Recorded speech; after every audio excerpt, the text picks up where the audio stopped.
চালাকি করে ভোটের 3 মাস আগে এসআইআর করার প্ল্যান করেছেন অমিত শাহ। মালদার গাজনের সভা থেকে আক্রমণ করেছেন মুখ্যমন্ত্রী মমতা বন্দ্যোপাধ্যায়। তিনি বলেছেন ফেব্রুয়ারিতে ইলেকশন ডিক্লেয়ার হবে, তাই এত তাড়াহুড়ো। মমতা বন্দ্যোপাধ্যায়ের দাবি অমিত শাহ এটা করার কারণ এসআইআর না মানলে গভর্নমেন্ট ফেলে দিতে সুবিধা হবে। মমতা বন্দ্যোপাধ্যায় আরো আক্রমণ করে বলেছেন খুব লোভ বাংলা দখল করার। বিজেপিকে হ্যাংলার দল বলে আক্রমণ করে মমতা বন্দ্যোপাধ্যায় বলেছেন হ্যাংলার দল বাংলা দখল করতে চায়, এসআইআর করে নিজেদের কবর খুঁড়েছে। বিজেপিকে ছাড়পোকা বলেও আক্রমণ করেছেন মমতা বন্দ্যোপাধ্যায়। এসআইআর এর জন্য এত মৃত্যুর দায়ভার কে নেবে তা নিয়েও প্রশ্ন তুলেছেন মুখ্যমন্ত্রী। তিনি আরো বলেছেন 12ই ডিসেম্বর থেকে ব্লকে ব্লকে তৃণমূলের may I help you camp হবে, সবাইকে এসআইআর প্রক্রিয়া সাহায্য করতে। সবাইকে আশ্বস্ত করে মমতা বন্দ্যোপাধ্যায় বলেছেন কাউকে ডিটেনশন ক্যাম্পে যেতে হবে না, কাউকে পুশব্যাক করা হবে না, তিনি পাহারাদার।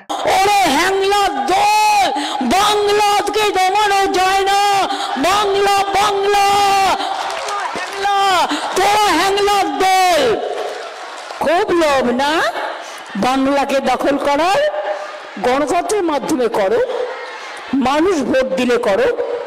আর যদি কেউ সাম্প্রদায়িকতার ব্যাপারে সে যে ধর্মই হোক রটানোর চেষ্টা করে, বিশ্বাস করবেন না, আমি যতক্ষণ বেঁচে আছি, আমরা যতক্ষণ আছি মহামাটি মানুষের সরকার, কারো কোনো চিন্তা করার জায়গা নেই।